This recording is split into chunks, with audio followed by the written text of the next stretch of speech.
often said dog training is like a conversation between two friends. But I'd like to ask you, is your conversation eroding the trust between you and your dog or building it up? Hi, I'm Susan Garrett. Welcome to Shaped by Dog. And today's podcast is kind of a summary of past podcasts, but it also has been prompted by some of the training that I have been encouraged people to do in a challenge that we're hosting on social media. And I'm trying to help people be better dog trainers for their dogs. And what I see is a very common mistake.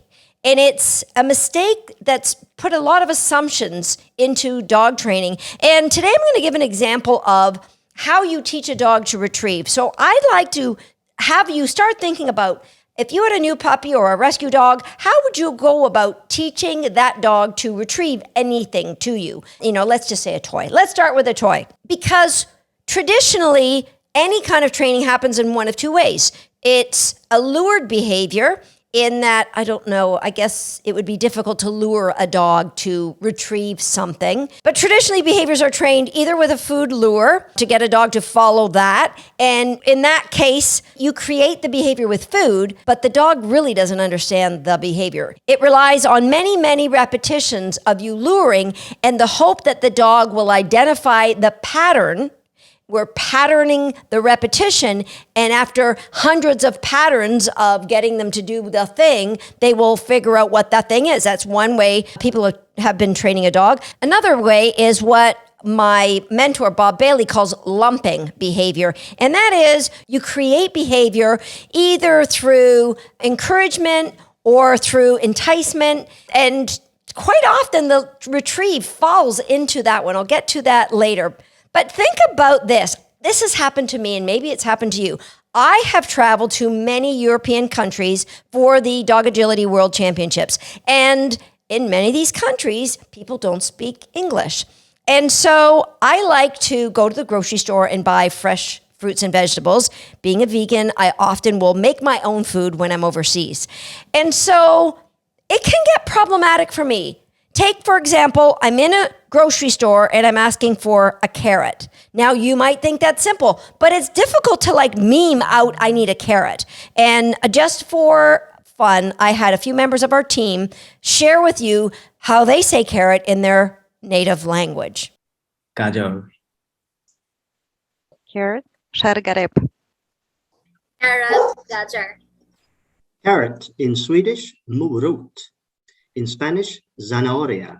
How much fun is it? I love that we have a global team. And so think of what you would do. This is what we all do. We want to try to convince this person who doesn't speak our language, I'd like this carrot. And so they look at you quizzically like, carrot? And you go, yeah. And you try to shape out, eating it, like carrot. So you might say a little louder. And they go, and you go, like carrot, like they're deaf. And then you might say it slower, carrot. None of that helps because you're not speaking a language that they understand. And yet it happens with dogs and their owner. So what will happen is they will say to the dog, I don't know, fetch or get it. And maybe the dog doesn't get it. Maybe there's another distraction going by. Maybe there's another dog nearby. Maybe the grass is wet and they've not done it when the grass is wet. You say, get it. And they look at you like you've got 6 heads. Huh? And you tell them again, get it. And they might start scratching their head. And then you might put your hands on your hips and say, you know what I mean. And you keep babbling at them. Get it, get it, get it. And here, there's actually been a scientific paper where they've done an MRI they took 12 dogs, I believe it was, and they did an MRI on the brain when dogs are given specific cues that they know and that have meaning, that they know, okay, this means that. They've been trained, okay, I got it, versus when then a person is babbling things that they have no clue what they're meaning, right? So you know what I mean. What are you doing? Come on, get that, whatever. That when you're babbling, it actually increases brain activity, which you may think sounds like a really cool thing, but it isn't. Because what's happening, the scientists believe, is that the dogs who understand if I can please you, I could earn a reinforcement or maybe avoid a punishment. Let's not go there. If I please you, I could earn a reinforcement. So the brain starts firing up. I don't know what they want. What do they want? And the brain, versus when they have clarity, and Brene Brown says clarity is kind. When they have clarity, the brain doesn't have to fire up. And so you've got to ask yourself, are your cues creating that clarity for your dog? Or do you have your dog's brain fired up when you're trying to train with them? I'll give you another example. Imagine that you are a young driver from Australia and you're with your parents visiting Canada for the first time. And it's like February. And so, your folks say, hey, why don't you drive? You've been driving for 6 months over there and it's a blizzard. Oh, did I not mention it's a blizzard? So in Australia, they actually drive on the opposite side of the road. See, I didn't say the wrong side. That would be a judgment. They drive on the opposite side of the road that we do. So immediately, there's going to be some anxiety about performing this behavior. And then you're pulling out of the Toronto airport and it's super busy highway and it's blizzarding. And anybody who's never experienced a blizzard, I don't know how to describe it. Like these big, like cotton balls coming at your face and it's windy and you can't really see. And then you try to make a change lane and you go over a little bump of a rut and then your back end starts fishtailing. And all of a sudden, you don't know how to control that fishtail, and you grab the steering wheel, and all of a sudden, you're not shoulder checking before you change lanes, and your parents are going, why are you going so slow? Come on, the traffic's going around us. Start going faster. Like, I can't. What do you mean you can't? You know how to drive. You've been driving for 6 months. This isn't the driving I know. And a lot of times, that's what our dogs say. This isn't the retrieve that I know.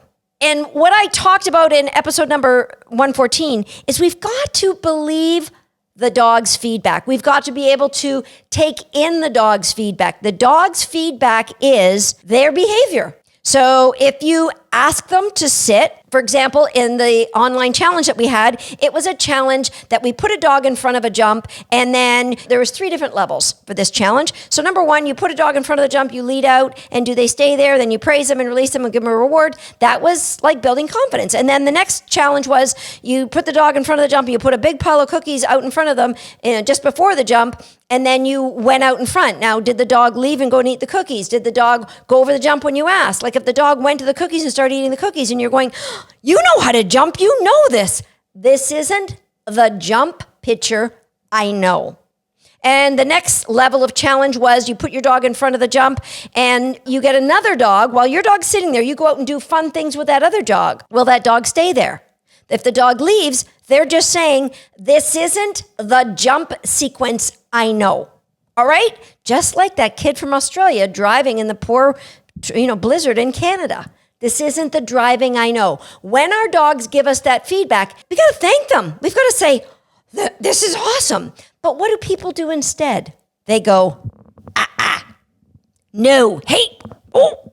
And to me, it's always been astounding. Like the dog is giving you feedback instead of you going, oh, like, that's what you thought I trained you? Oh, my bad. That wasn't what I thought I was training you to do. Let's go back to a different level so we'll both get on the same page. And you can go to any podcast here where we talk about incrementally building behavior. Or even better still, I did a Facebook Live, which was so well received. We put it into a YouTube video. So you can find it on YouTube. It's called How to Make Dog Training Easier. And coincidentally, I talked about retrieving on that. And I talked about 5 things that we want to do, 5 steps that we can take to train any behavior leading up to getting it on cue so that the dog understands it. But the point is you've got to believe your dog. You've got to believe that feedback because when you go to your dog, like what else does that sound indicate? Like if I all of a sudden went it would be like, I want your attention, right? So if I'm saying to my dog, I'm saying, is anybody else watching this?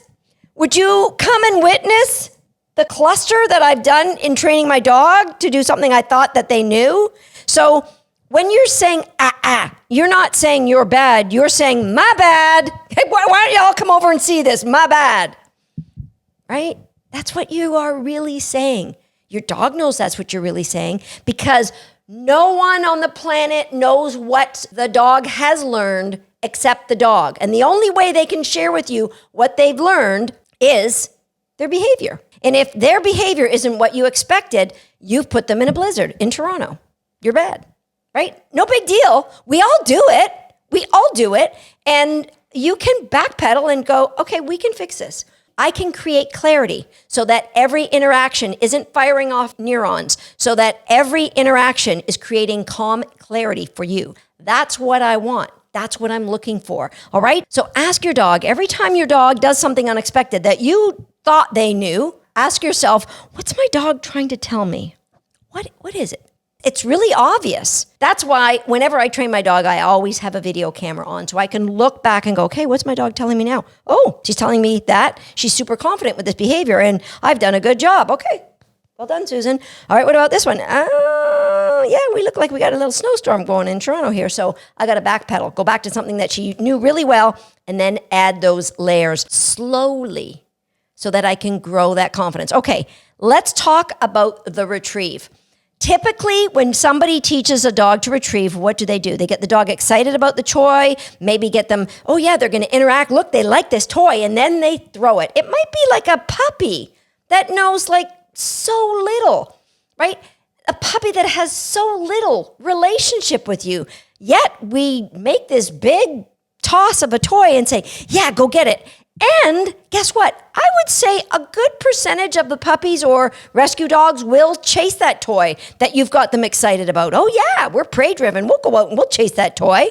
And then what happens? They have no value for bringing it back to you. So that's where the old, come on, bring it back. What are you doing? Come on over here. Come on, bring it back. Bring it. Oh, what are you doing? No, this way. Give it to me. Oh, come on, mom. Come on, bring it to mommy. Mommy's got a cookie. And you go through this whole routine. And what cracks me up is people do it for years. And honestly, it doesn't take that much.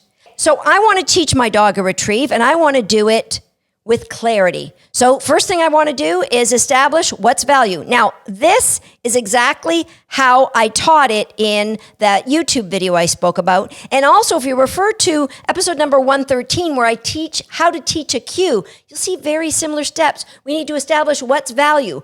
Food? All right. Now, I need to transfer that value to a thing. All right. It could be a position, like a sit, a down, a stand. It could be to an action. In this case, pick up or hold a toy. It could be to a location, like get on that dog bed. This is an action and a position. So we want them to move and hold position on that dog bed. So we've got established our value. We want to teach the dog that you can offer behavior and you can earn value. Then we want to transfer that earned value to something that we want the dog to do, a thing, let's call it a thing.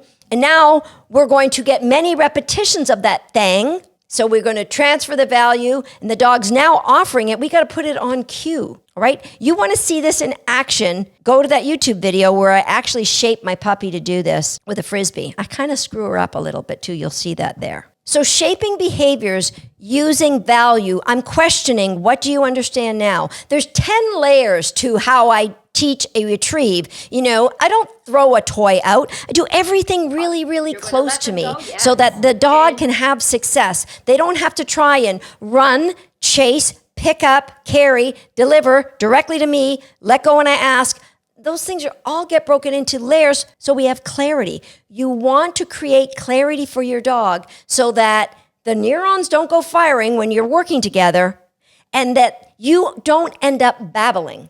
Because babbling means you're asking that dog to drive in a snowstorm. And that's just not fair. So clear is kind. And if you are trying to help your dog by luring them with your body or attaboy, you got it, get it. Then it's time you ask yourself that question. What is my dog trying to tell me now? That's it for Shape by Dog. I'll see you next time. Tater hit the target. Now it's your turn. If you're not a subscriber to this page, go ahead and hit the subscribe button now and be sure to turn on the notification bell so you won't miss another video. And if you are already a subscriber, that's for you. Go ahead and get yourself a cookie.